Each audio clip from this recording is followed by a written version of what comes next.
Assalamualaikum warahmatullahi wabarakatuh. Waalaikumsalam warahmatullahi wabarakatuh. Bismillahirrahmanirrahim. La ilaha illallah mubdi' lil awalim wal mu'idil arwaha illal ajsam yawmal qiyamah.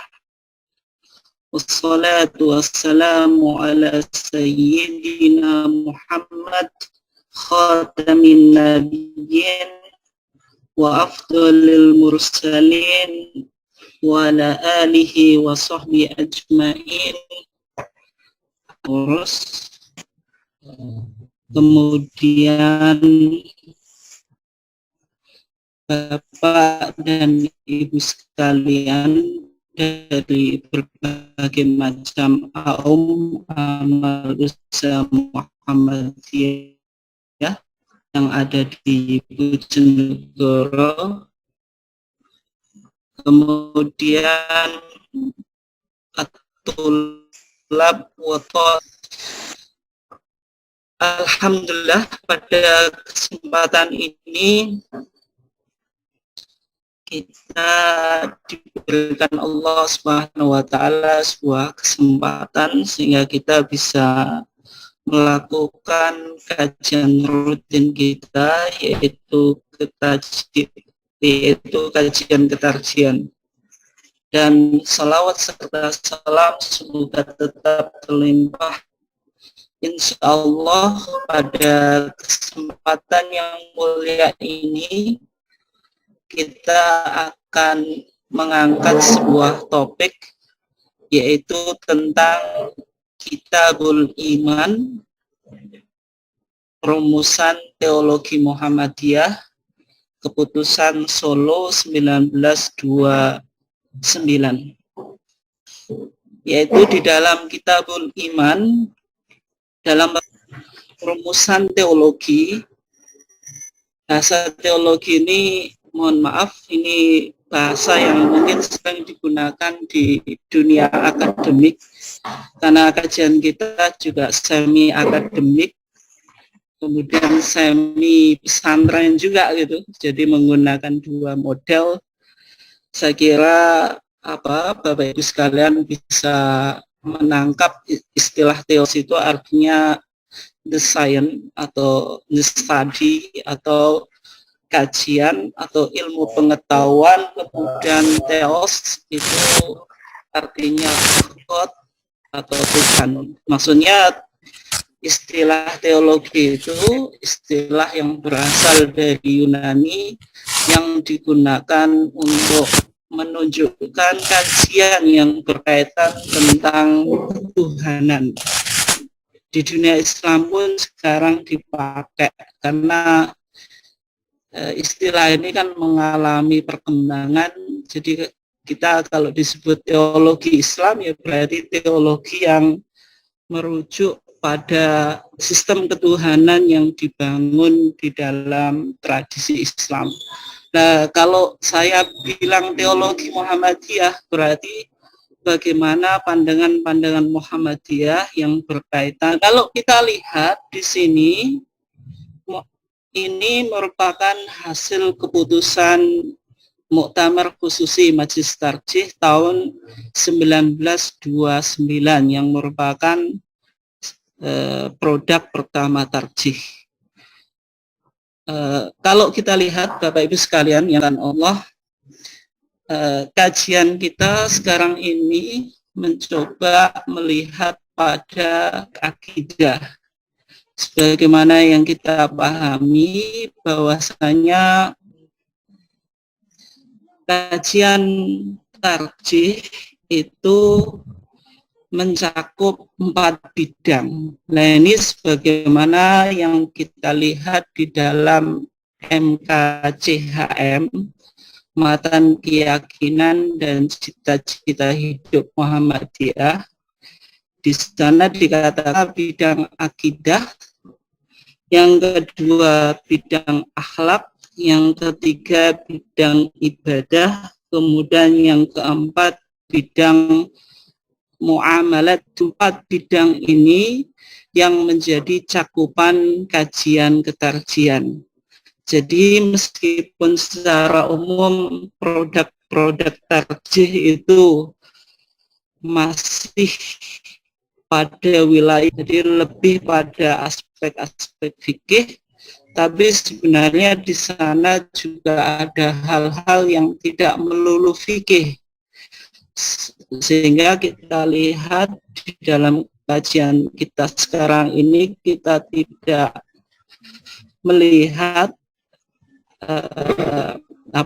rumusan fikih, tapi melihat pada rumusan teologi yang berkaitan itu sangat komprehensif, yang meliputi 4 bidang tadi, yaitu akidah, akhlak, ibadah, dan muamalat dunyawiyah.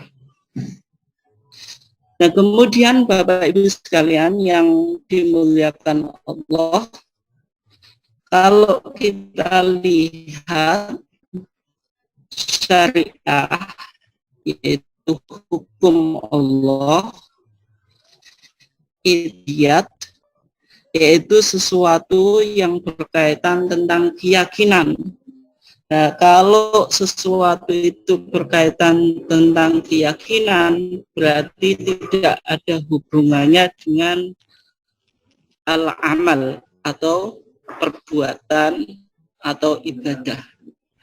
Nah, karena ini berkaitan dengan i'tiqadiyat, sesuatu yang tidak diamalkan tetapi dia dalam terminologi yang disampaikan oleh para ulama, hal-hal ini yang disebut dengan usuliyat, sehingga ilmu yang mengkaji tentang pokok-pokok keyakinan ini disebut dengan istilah usuluddin, yaitu pondasi-pondasi agama yang berkaitan tentang keimanan, mulai dari iman pada Allah dan seterusnya, yaitu pokok-pokok agama, mulai keimanan kepada Allah, kemudian keimanan kepada malaikat, dan seterusnya. Nah, dalam masalah usuliyat ini yang kita tidak boleh berikhtilaf atau terjadi perdebatan, ada perdebatan, sehingga orang yang tidak mengakui tentang keesaan Allah maka disebut kafir, sebagai orang kafir. Ini pandangan umum dalam masalah i'tiqadiyat. Nah, ini membentuk sebuah furu. Furu itu cabang. Nah, cabang agama ini apa? Yaitu berupa amaliyat, sesuatu yang berkaitan dengan amal atau perilaku. Ya, misalnya masalah fur'iyah, ini kita harus lebih hati-hati, jangan sampai cepat-cepat mengkafirkan saudara kita. Selama masih sholat, selama masih zakat, selama masih puasa, selama masih mau memiliki klaim kebenaran, bahwasanya putusan yang diambil oleh majelis tarjih itu tidak dianggap mutlak kebenaran, bisa didiskusikan, bisa dikaji lagi, dan sebagainya. Nah, ini tentang masalah al-amal. Topik utama dalam diskusi kita dan melihat bagaimana sebenarnya perumusan teologi yang dirumuskan oleh Muhammadiyah tahun 1929. Kemudian yang kedua, membuat list atau daftar tentang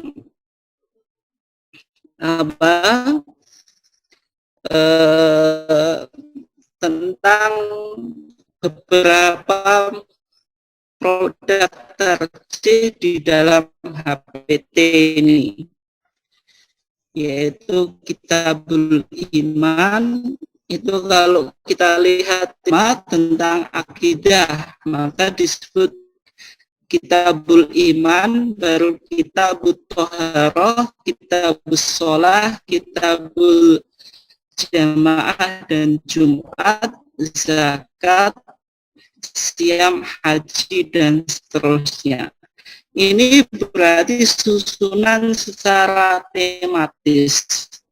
Tetapi susunan secara tematis, ya kalau kita lihat kebetulan Kitabul Iman ini letaknya di HPT jilid 1 ini kitab pertama, dan secara kronologis yaitu tahun disusunnya itu juga tahun yang pertama 1929.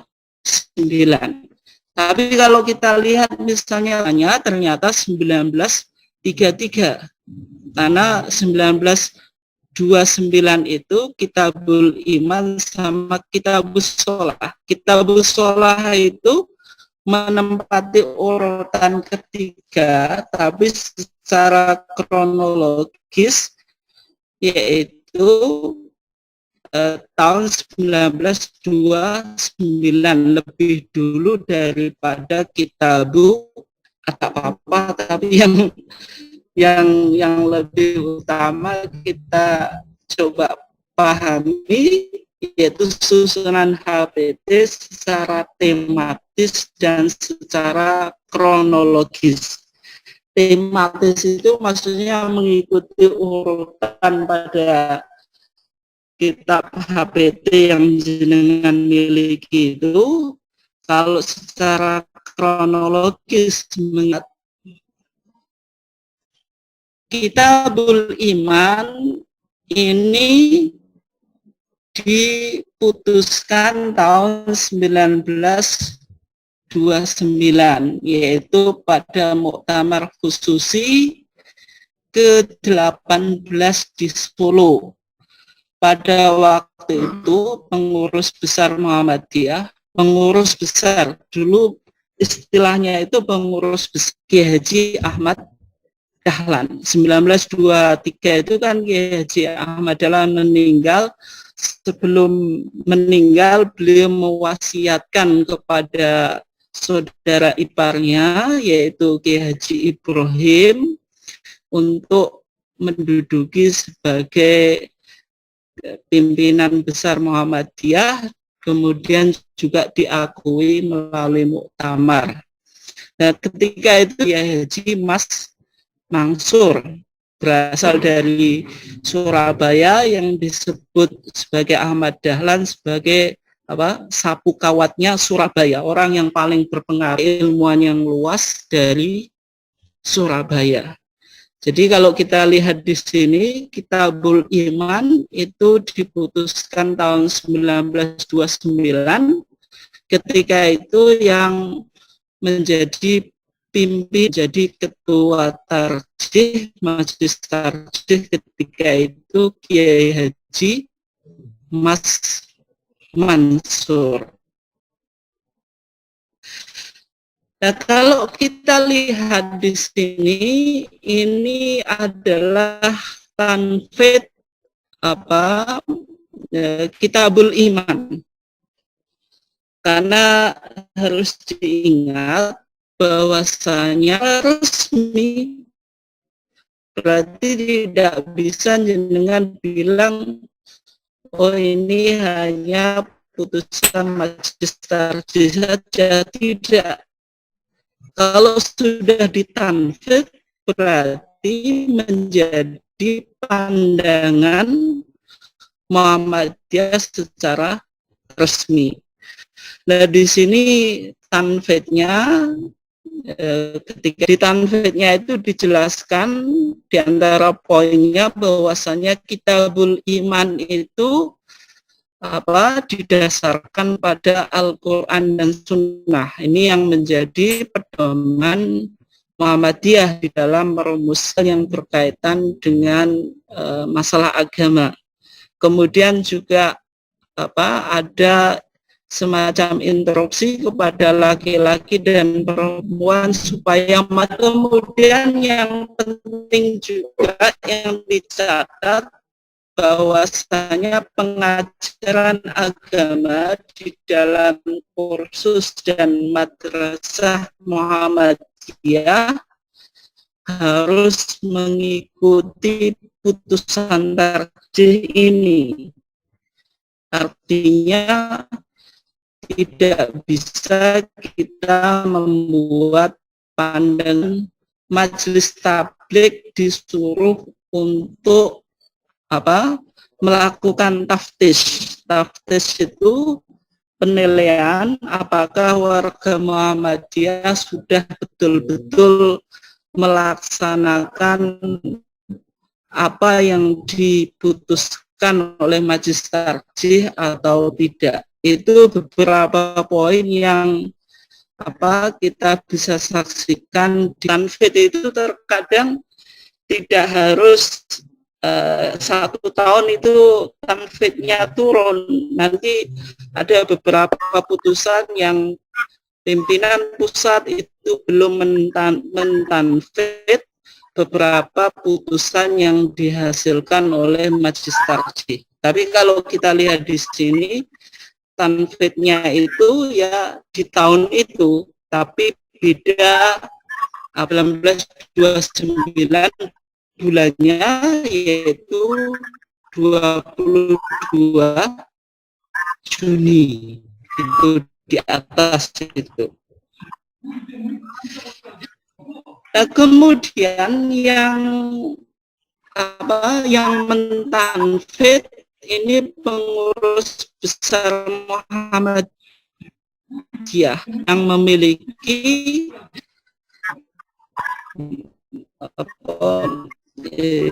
Yunus Anis sebagai juru surat atau sekretaris sekarang.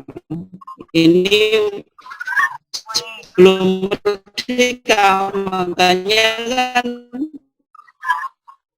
kan sekalian anggota itu sekalian yang dimuliakan Allah. Tadi kalau kita katakan bahwasanya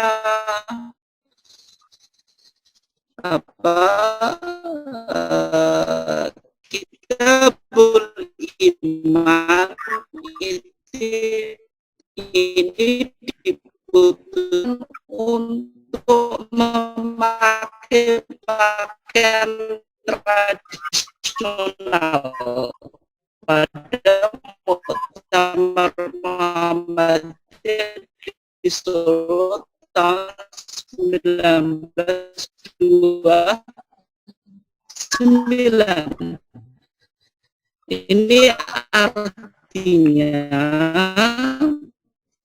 Muhammad selama pakaian itu tidak melanggar syarak atau tidak melanggar syariah,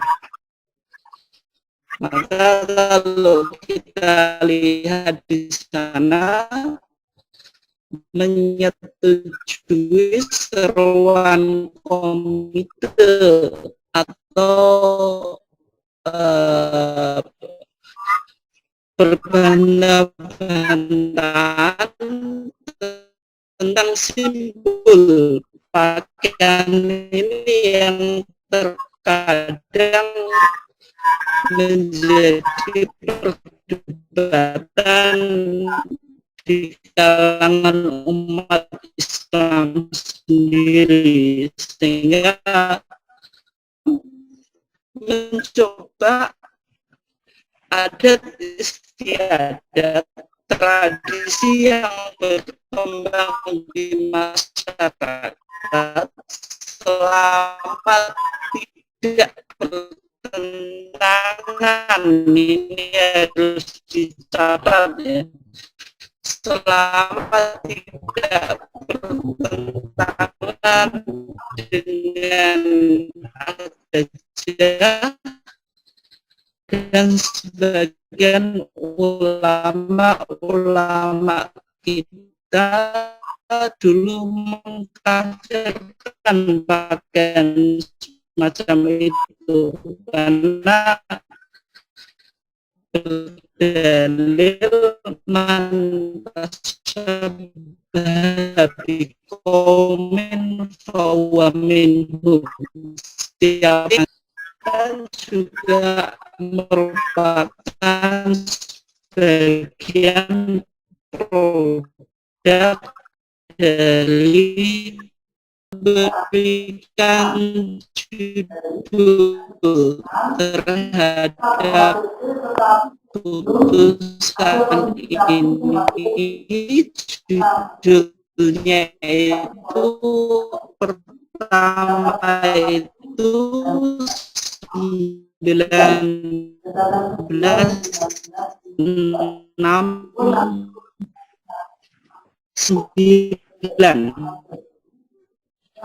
cetakan kedua 1972.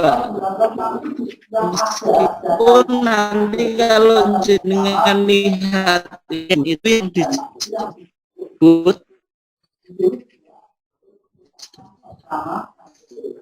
ditulis juga sebagai cetakan pertama HPT. Ini saya kira penting ya, sekedar informasi. Itu putusan tarjih tentang kitabul iman ini diberikan komentar oleh Kiai Syamsul Ma'arif, kemudian diterbitkan karena ini kan kitab tua dan juga arsipnya saya belum menemukan, tetapi data yang saya bisa dapatkan ketika itu ada yang keempat itu ada istilah akidah tauhid.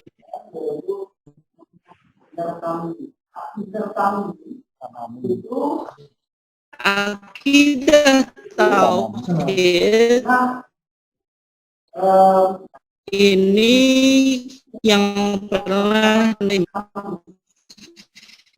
itu dalam tulisannya itu ditekankan bahwa keyakinan yang diakui oleh Muhammadiyah itu sebagai akidah tauhid.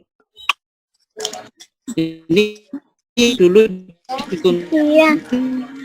Sumaya ditulis dulu oleh Pak Jenderal ini Pak Jindar Tamimi itu menulis pokok-pokok pengertian tentang agama. Dia yaitu i'tiqad atau keyakinan yang mantap. Nah, maksudnya apa? Maksudnya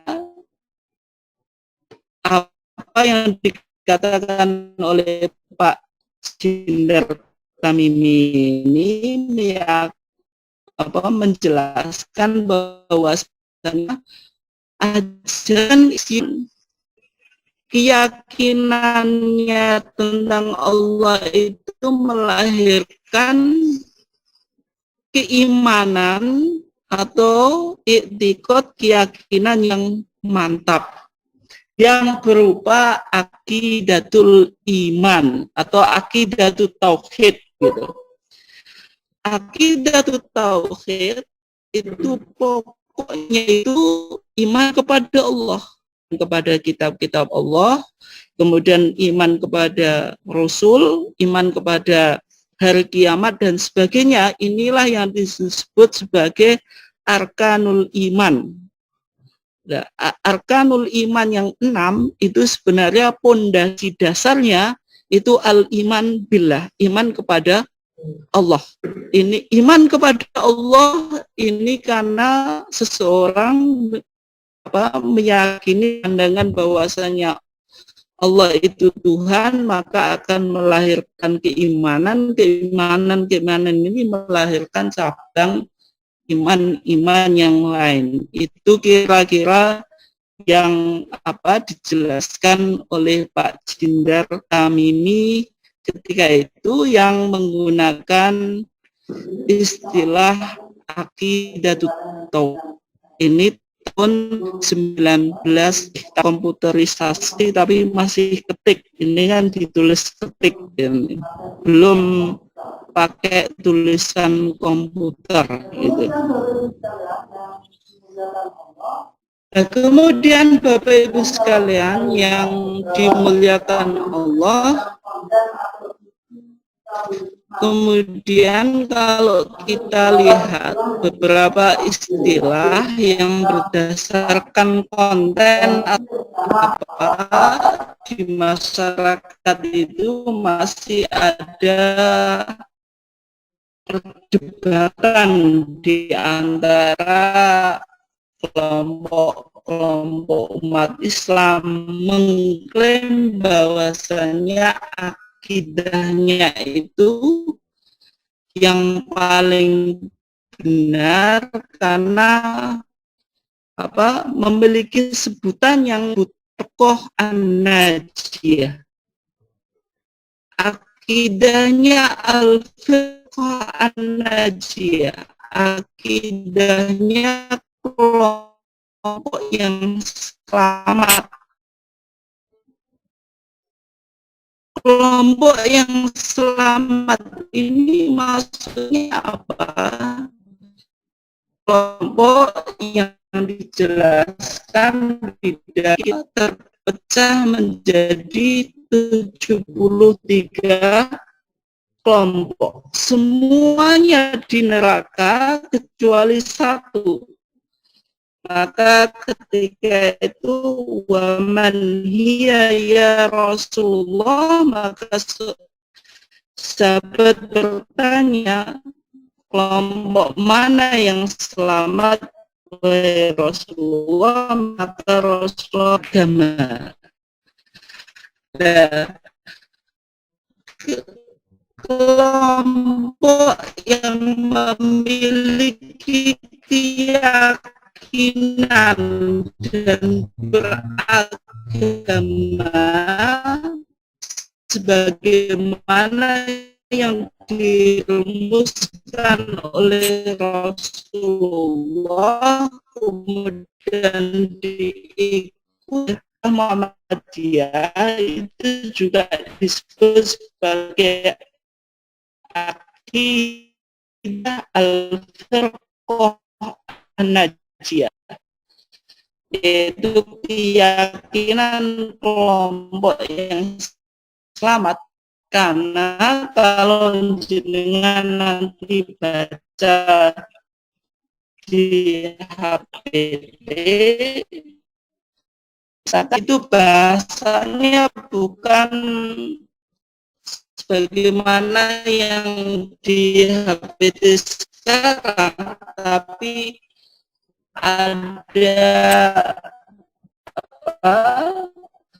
perbedaan redaksi, meskipun tidak begitu berarti maknanya. Di sana dikatakan fa'inida, tapi langsung fa'inna al-firqata an-najiyata minas salaf.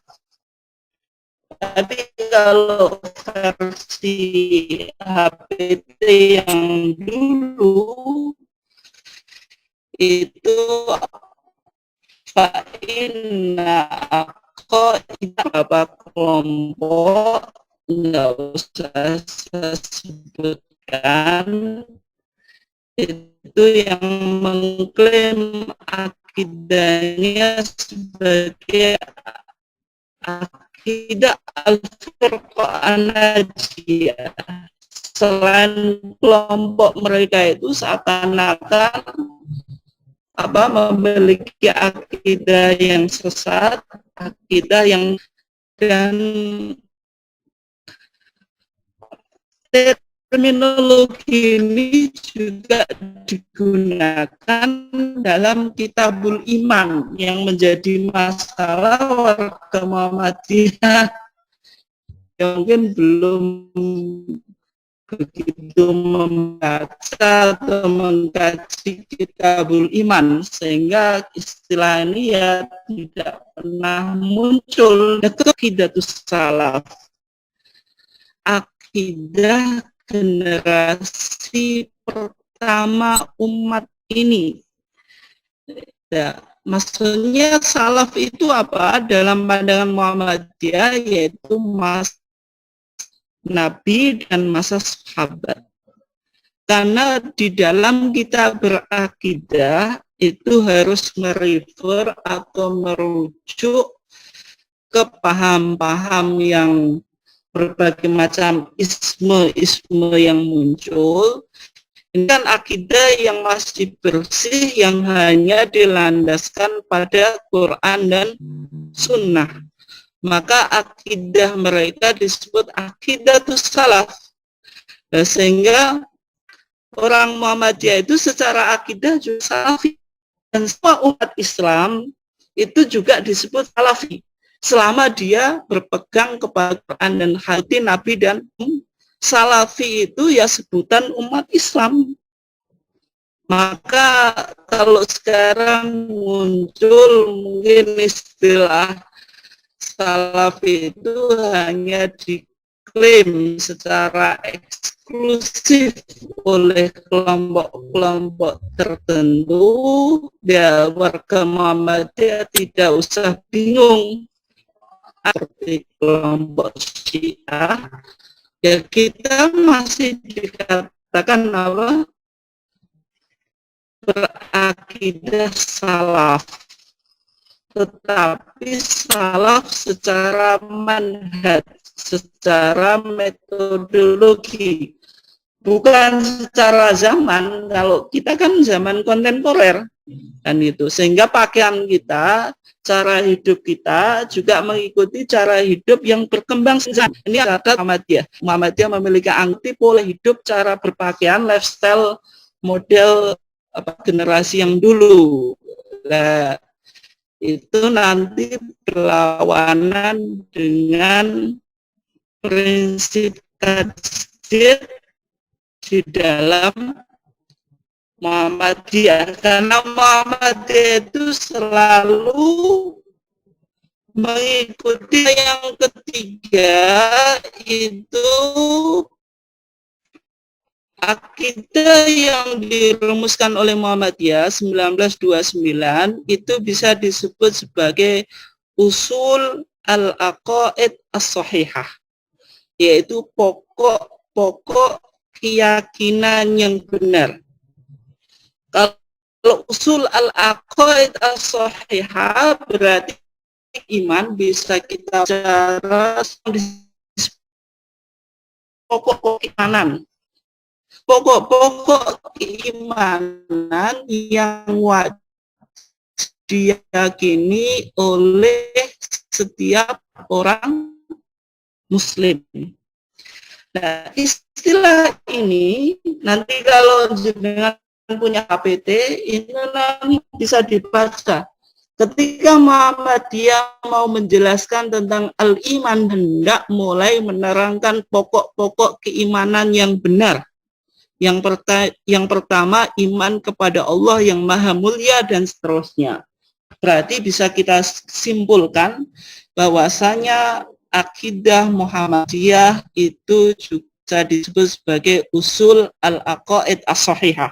Jadi Muhammadiyah menggunakan istilah akidah yang benar, tidak akidah yang sesat atau akidah yang dhalah gitu. Nah, kemudian juga dalam istilah yang berdasarkan isinya atau kontennya itu juga bisa disebut ilmu kalam. Ya, memang terjadi perdebatan di kalangan para ulama, sebagian tidak menerima kalau masalah-masalah teologis ini disebut ilmu kalam, karena ilmu kalam ini yang menjadi sentral perdebatan sehingga umat Islam itu banyak terpecah. Yang mana ada istilah HPT yang bisa kita nanti itu di situ kan, satu sifat Allah, HPT mengatakan al-muttasaf bil kalam. Allah itu memiliki sifat kalam. Kalam itu berbicara. Sehingga Allah itu kan mutakalim, zat yang berbicara. Zat yang berbicara ini nanti berkaitan tentang Quran. Quran itu kan kalamullah, yaitu firman Allah. Nah, kalau Al-Quran itu kalamullah, apakah Al-Quran itu qadim atau hadis? Qadim itu azali sebagaimana azalinya zat Allah, atau dia hadis, atau dia makhluk atau tercipta. Nah, ini nanti perdebatan antara Ahlus Sunnah dengan Mu'tazilah yang tidak berujung kan itu. Sehingga ilmu yang mengkaji tentang masalah perdebatan teologi yang menggunakan pendekatan rasional dan sangat filosofis itu sering disebut ilmu kalam. Sehingga saudara-saudara kita Salafi tidak mau menyebut ilmu kalam, karena ilmu kalam ini lebih nuansanya pada falsafi, lebih pada filsafat. Nah, kalau Muhammadiyah tidak alergi terhadap istilah itu, tetapi istilah ini masih disaring gitu, masih difilter, ya apakah nanti sesuai dengan Quran dan Sunnah, tidak a priori terhadap istilah-istilah semacam itu.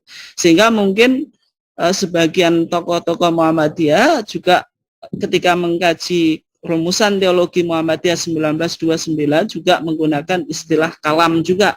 Jadi kalam Muhammadiyah maksudnya sesuatu yang berkaitan tentang konsep teologi Muhammadiyah. Nah, kemudian ada istilah juga yang bisa kita munculkan dari rumusan teologi Muhammadiyah 1929. Istilah itu disebut akidah ahlus sunnah wal jamaah. Akidatu ahli as-sunnati wal jamaah, yaitu akidahnya ahlus sunnah wal jamaah. Istilah ini yang menarik, itu pernah muncul, pernah digunakan di dalam HPT. Meskipun HPT yang versi sekarang, istilah ini tidak digunakan lagi. Sehingga kalau jenengan baca Kitabul Iman di HPT yang beredar ini, maka tidak ditemukan istilah Ahlus Sunnah wal Jamaah. Tapi sebenarnya istilah ini pernah gunakan. Ya, kok bisa saya menyimpulkan semacam itu? Bagaimana? Jenengan baca di khotimah, di penutup dari Kitabul Iman. Maka di sana nanti ini saya cek ya biar jenengan kalau bawa HPT juga bisa dicek halaman 20. Khotimah ini yang sudah saya kutip ini yang di bawah ini ya. Kan saya bacakan hadhihi ya usulu al-aqaid as-sahihah. Inilah pondasi akidah-akidah yang benar. Warada bihal Qur'an yang didasarkan pada Al-Qur'an was sunnah dan sunnah wasyahidat fiha al-atharul mutawatiratu dan juga didukung oleh hadis-hadis yang mutawatirah mulakhasatan min kutubis salaf. Yang akidah ini kata Magister J diringkas atau diresum dari kutubus salaf, dari kitab-kitab literatur salaf, sehingga pesantren tradisional juga masih menggunakan pesantren salaf. Siapa salaf itu? Wahum ahlu sunnati wal jamaah. Mereka itu ahlu sunnah wal jamaah. Jadi meskipun ini menarik yang dicatat ya Bapak Ibu sekalian, meskipun selama ini sampai sekarang ini Muhammadiyah itu tidak pernah memunculkan atau membangga-banggakan sebagai kelompok ahlus sunnah wal jamaah, tidak pernah. Secara umum kan saudara-saudara kita yang sering menggunakan istilah ini kan gitu. Tetapi secara data yang kita temukan 1929 Muhammadiyah itu sebenarnya pernah menggunakan istilah ahlus sunnah wal jamaah. Yang menjadi masalah nanti karena Muhammadiyah ini tidak bermadhab, karena Muhammadiyah kan memiliki paham tidak berafiliasi kepada madhab tertentu. Kemudian Muhammadiyah tidak bertaklid. Nah, ini yang menjadikan sering kesalahpahaman di kalangan masyarakat kan gitu. Sehingga ada ungkapan ya, kalau gitu kalau ini Muhammadiyah tidak bermadhab berarti bukan ahlus sunnah wal jamaah. Nah daripada kita berdebat tentang istilah ini kan bisa penting bisa tidak, tapi yang lebih penting itu kan substansi. Selama kita beragama sesuai dengan Quran dan Sunnah, selama akidah kita tidak menyimpang dari Al-Quran dan Sunnah, kita tidak menggunakan jargon atau semboyan ahlus sunnah wal jamaah, kan ini tidak menjadi problem di kalangan Muhammadiyah. Meskipun ini data yang saya temukan, ini data yang sangat penting karena sebagian Bapak Muhammadiyah kita juga sering menjelaskan tidak ditemukan istilah ahlus sunnah wal jamaah dalam dokumen atau dalam arsip kesejarahan Muhammadiyah. Tetapi kalau saya berbeda, saya menemukan sebagaimana data yang saya kutip di bawah tadi, bahwasanya Magister J 1929 ketika menutup tentang Kitabul Iman itu dijelaskan bahwasanya Kitabul Iman yang dirumuskan ini mulakhasatan min kutubis salaf, diambil atau merupakan intisari dari kitab-kitab salaf, wahum ahlus sunnati wal jamaah, yaitu mereka ahlus sunnah wal jamaah. Ini tentang ahlus sunnah wal jamaah. Kemudian juga rumusan teologi Muhammadiyah yang ada dalam Kitabul Iman itu juga bisa disebut sebagai akidah ahlul haqqi was sunnah, yaitu akidah atau keyakinan ahlul haq, yaitu kelompok yang benar was sunnah dan mengikuti sunnah. Jadi sebenarnya di dalam aliran teologi itu ada kelompok Asy'ariyah, itu sebenarnya ada dua istilah yang sering mereka munculkan, yaitu pertama ahlus sunnah wal jamaah, yang kedua ahlul haqqi was sunnah. Kalau ahlul haqqi was sunnah ini istilah yang masih bisa kita dapatkan di kitab HPT. Ini istilah yang masih tercantum di HPT sampai sekarang. Dan nanti lanjutan yang saya baca tadi kan famani taqada jami'a dzalika muqinan bihi kana min ahlil haqqi was sunnah. Kata di dalam penutup Kitabul Iman itu dikatakan siapa yang percaya terhadap rumusan-rumusan akidah yang telah dirumuskan oleh Majelis Tarjih tadi, kana min ahlil haq wa sunnah, maka dia termasuk kelompok yang benar dan mengikuti sunnah. Wa faraqa ahlal bid'ati wa dhalal, dan dia menyalahi atau tidak mengikuti kelompok ahli bid'ah dan kesesatan. Ya, ini menarik karena istilah ini masih kita dapati di HPT, meskipun warga Muhammadiyah sebenarnya juga tidak jarang yang memunculkan istilah aqidatu ahlil haqqi was sunnah, akidahnya kelompok yang benar dan mengikuti sunnah. Nah, ini beberapa istilah yang kita bisa derivasi atau yang bisa kita simpulkan dari redaksi yang ada di Kitabul Iman HPT. Dan sebenarnya istilah-istilah ini sudah ada di Muhammadiyah, hanya saja warga Muhammadiyah yang mungkin kita sendiri juga sosialisasi HPT itu, dan HPT ini kan belum membumi di kalangan warga Muhammadiyah, sehingga banyak pemahaman kita yang mungkin tidak bersandar pada rumusan-rumusan tarjih yang pernah dirumuskan oleh ulama-ulama kita kan itu. Nah, kemudian saya tunjukkan di sini ada sebuah buku yang dikarang oleh anaknya Pak Hadi Kusumo yang dulu pernah menjadi pimpinan Muhammadiyah dan ikut merumuskan Pancasila. Itu penting juga, Muhammadiyah itu berkontribusi di dalam perumusan dasar negara kita. Tokoh yang paling sentral ketika itu Pak Hadi Kusumo. Pak Hadi Kusumo ini luar biasa karena dia tulisan-tulisan dia itu masih pakai Jawa Pegon. Saya punya data itu. Pak Hadi Kusumo ini selama ini kan seolah-olah orang Muhammadiyah itu anti tulisan Jawa Pegon itu yang digunakan di pesantren. Tetapi Pak Hadi Kusumo ini tulisannya luar biasa itu. Dia juga lancar di dalam menulis Jawa Pegon. Dia memiliki seorang anak yang namanya Jarnawi Hadi Kusumo. Pak Jarnawi ini pernah menulis buku Muhammadiyah Ahlus Sunnah wal Jamaah. Maksudnya buku ini mencoba merespon terhadap tuduhan-tuduhan yang menganggap bahwasanya Muhammadiyah itu bukan Ahlus Sunnah wal Jamaah. Inti dari tuduhan kelompok di luar Muhammadiyah yang menganggap Muhammadiyah itu tidak ahli sunnah wal jamaah, saya sampaikan 2 poin saja, karena kalau kita diskusikan buku ini nggak bakal habis, nanti kajiannya cuma itu saja. Inti dari tuduhan itu, yang pertama, karena Muhammadiyah tidak bermadhab. Muhammadiyah tidak berafiliasi kepada madhab tertentu dan tidak mengikuti madhab yang mayoritas berkembang di Indonesia. Nah, orang yang keluar dari madhab, dari bangunan beragama yang sudah mapan, ini dianggap orang yang sudah tidak ahlus sunnah wal jamaah. Ini tuduhan dari kelompok-kelompok luar tentang Muhammadiyah. Tuduhan ini tahun 70-an, 80 itu masih gencar gitu. Sehingga seolah-olah Muhammadiyah itu ya bukan ahlus sunnah wal jamaah gitu.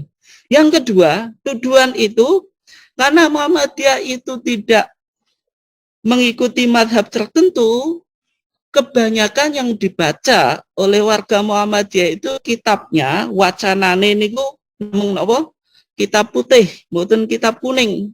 Ini kan masih ada tuduhan, dan bahkan sampai sekarang warga Muhammadiyah juga masih melestarikan. Itu bagus, karena kita orang Indonesia ya tentu bacaan kita putih kan itu.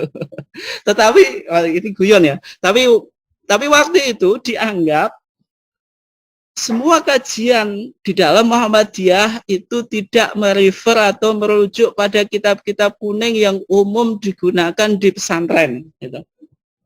Sehingga seolah-olah ya rumusan keagamaan Muhammadiyah itu semuanya diambil dari wacanan kitab putih, orang kitab kuning gitu.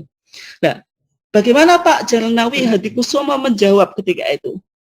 Yang tentang tuduhan tidak Muhammadiyah tidak bermadhab, kata Pak Jarnawi Hadi Kusumo, kan dalam beragama itu yang penting pakai Quran dan Sunnah. Selama yang kita yakini sama, selama sholat kita sama, selama haji kita sama, secara umum kan cara sholat Muhammadiyah, cara haji orang Muhammadiyah, cara puasa orang Muhammadiyah itu sama dengan saudara kita yang lain, tidak ada perbedaan. Yang berbeda itu kan masalah-masalah yang tidak menjadi penting, misalnya tentang kunut kan itu. Meskipun suatu saat nanti akan saya bahas, Muhammadiyah itu baru menghapuskan kunut itu tahun 1972. Pandangan di masyarakat ketika orang tidak kunut dianggap tidak ahlus sunnah wal jamaah. Padahal kalau kita rujuk dalam madhab Syafi'i yang namanya itu sendiri, kalau orang sholat subuh tidak kunut itu sholatnya tidak batal, hanya saja tidak mendapatkan keutamaan pahala sunnah tadi. Tapi kan sholatnya tidak batal. Bahwasanya ketika itu wacananya atau sumber hukum orang Muhammadiyah, sumber bacaan itu hanya kitab putih, bukan kitab kuning Muhammadiyah. Ketika berkunjung di rumahnya Kiai Haji Bashir, ini bukunya ternyata isi rumahnya itu semuanya kitab kuning, dan bahkan salah satu kitab andalan dalam mazhab Syafi'i yaitu Kitabul yang dikarang oleh Imam Syafi'i itu ada. Sehingga ketika saya kagum, Pak Yai Bashir itu orang Muhammadiyah, bagaimana dia punya kitab dan berbagai macam buku yang mungkin di pesantren juga tidak ada semuanya, koleksinya kok mengalahi orang-orang yang di pesantren. Nah, ini kan menunjukkan ya meskipun kita harus ikut ijtihad di majelis tarjih itu kan yang nggak ada yang tidak bisa baca kitab kuning. Ya kalau nggak bisa ya berarti belum layak untuk dimasukkan di majelis tarjih. Ini yang harus dipahami. Ya, bagaimana di masyarakat kita coba gali di buku ini, karena buku ini dicetakan itu susah untuk didapat. Ini sudah buku cetak tua atau sudah buku kuno gitu.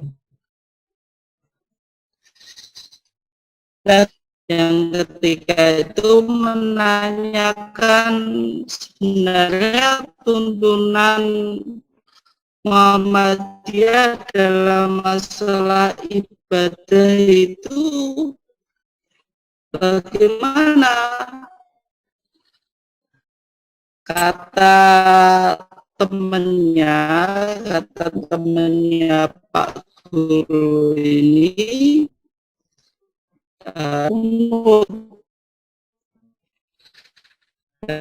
kalau amalan Muhammadiyah semacam itu berarti bukan ahlus sunnah wal jamaah. maka oleh Majelis Tarjih atau oleh Muhammadiyah itu ada buku himpunan putusan tarjih. Semuanya itu pastikan Quran dan Sunnah, nggak ada Muhammadiyah.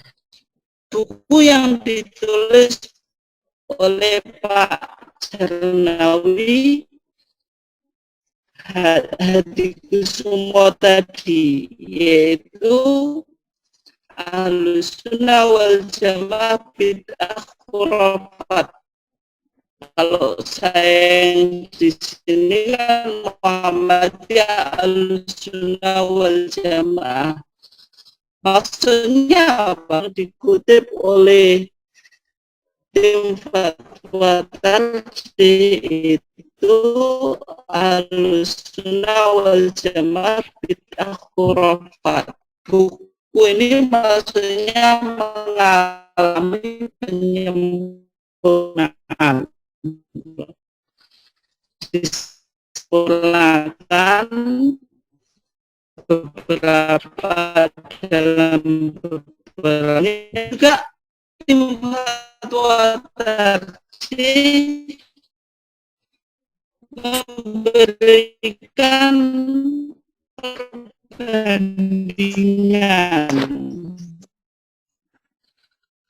Ada sebuah tulisan yang disampaikan oleh Dr. Tulhan Mansur. Intinya menjelaskan bahwasanya Nahdlatul Ulama sejak berdirinya itu menyatakan Pak Tulhan Mansur ketika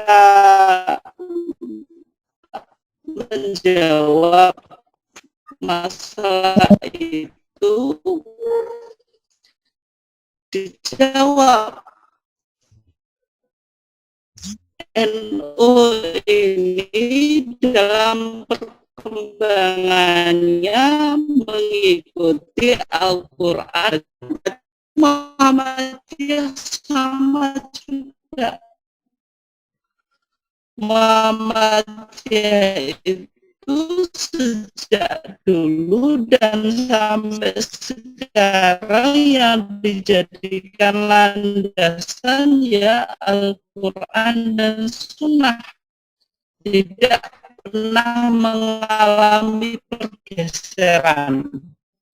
Sampai ada kutipan yang menarik di situ dari kitab Bughiyah Al-Mustashridin. Buku ini merupakan kumpulan fatwa-fatwa ulama Syafi'iyah yang berada di Hadramaut. Hadramaut itu di mana? Di Yaman. Ya. Dan referensi itu ya Anatut Tolibin, yaitu sarahnya Fathul Mu'in. Yang kedua ini Bughiyah Al-Mustashridin. Di dalam Bughiyah itu disebut siapa kelompok yang selamat, kata pengarang Bughiyah Al-Mustashridin ini, hum ahlus sunnati al-baydha al-Muhammadiyah, tetapi pengikut Nabi Muhammad. Dan karena pengikut Ahmad Dahlan juga mengikuti Nabi Muhammad, yang menjadikan Nabi Muhammad itu sebagai panutan beragama itu. Nah, ini kalau kita lihat bukunya, Bughyah Al-Mustashridin yang dikarang oleh Sayyid Abdurrahman Al-Masyhur, artinya ini. Ini intinya 72 ini dikelompokkan, ada kelompok Mu'tazilah nanti berpecah, dan ada Syiah ini berpecah menjadi 22 kelompok, kemudian Khawarij ini pecah juga menjadi 20, kemudian Murji'ah pecah menjadi ini pecah menjadi satu kelompok, kemudian Al-Musyabbihah pecah menjadi satu kelompok. Nah, sisanya pokoknya totalnya itu 72. Yang satu berarti yang selamat ini yaitu, kemudian kalau kita lihat, kalau tadi Muhammadiyah itu Ahlussunnah wal Jamaah, sebenarnya Ahlussunnah wal Jamaah itu kelompoknya bagaimana? Secara umum Ahlussunnah wal Jamaah itu juga ada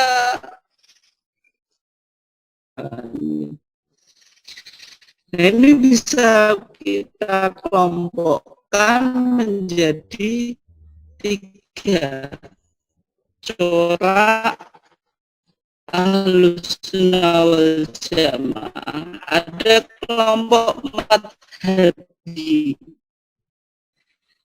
yaitu kelompok yang mengikuti mazhab secara masalah akidah mereka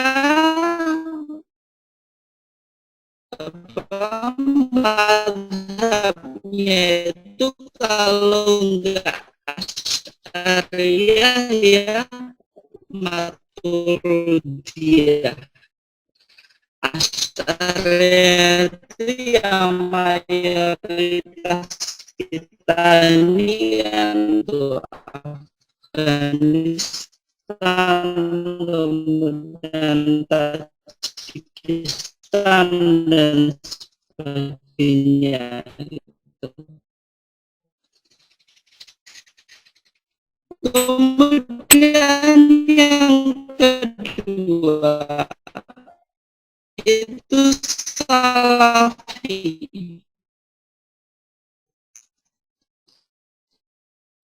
Salafi ini secara umum berkembang di Saudi.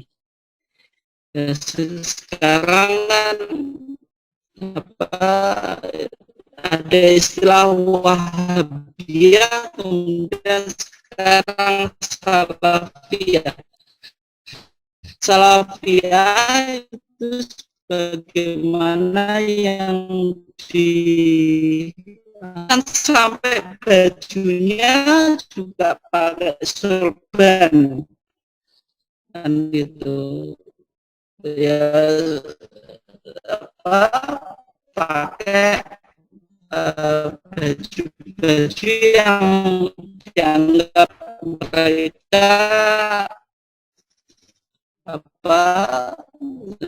mengikuti sunnah Nabi sampai Muhammad itu tidak mengikuti mazhab tertentu dan gitu. Tetapi tasdid yang dilakukan oleh Muhammadiyah sudah kita bahas itu. Masyarakatnya dan percaya kepada ilmu pengetahuan ini yang harus digarisbawahi sehingga perkembangan happy ini ada sisi persamaan dan perbedaan ini yang mungkin perlu dipahami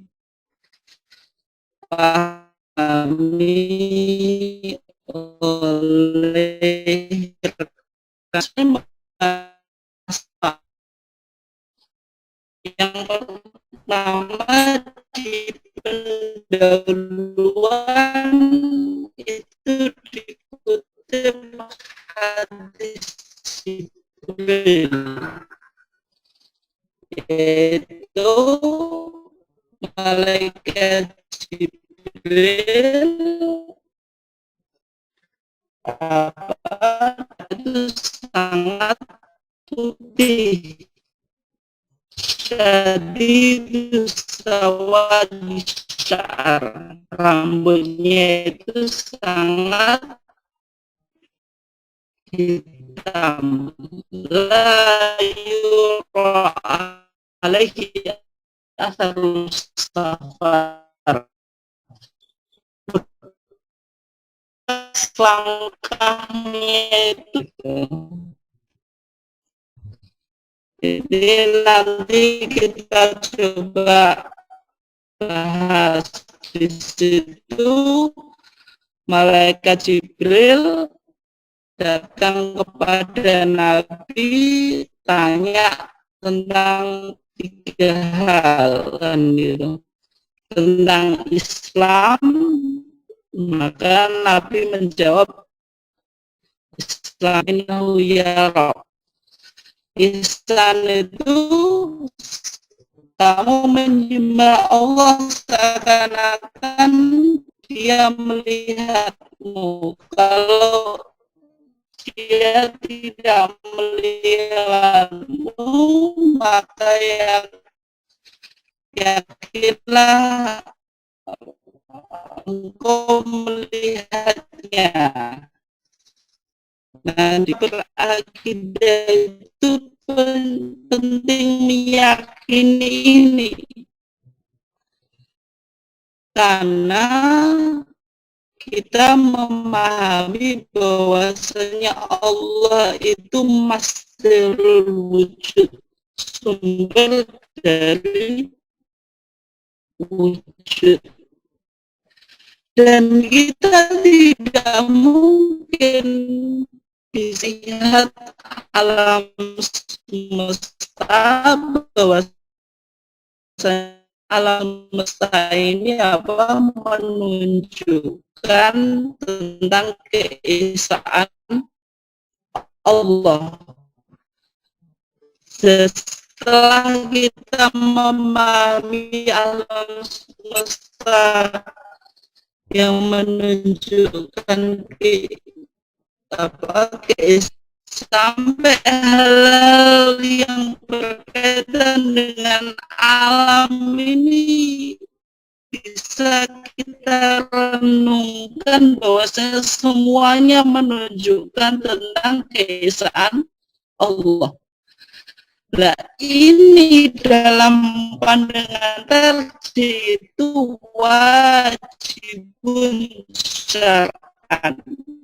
Melakukan perenungan pokok-pokok akidah yang benar atau yang disebut dengan arkanul iman, rukun-rukun iman yang 6 itu, mulai dari al-iman billah, iman kepada Allah, al-iman bimalaikatillah,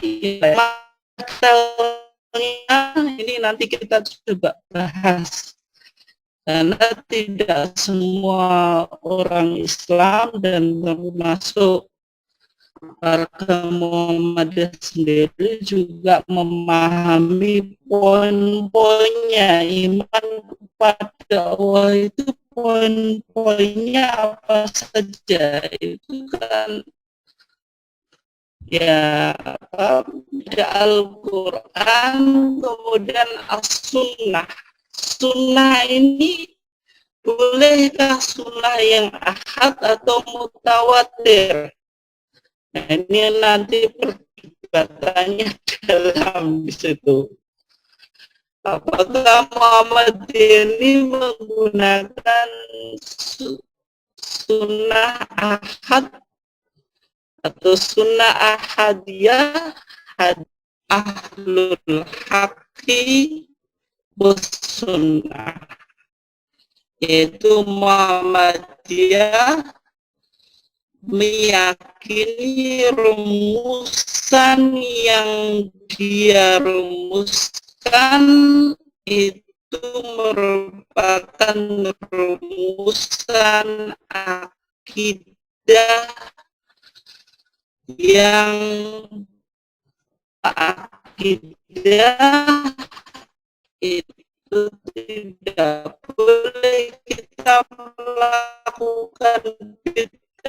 Sejak awal Muhammadiyah sudah concern dalam pembahasan DBCS itu, tahayul di jam kajian kita.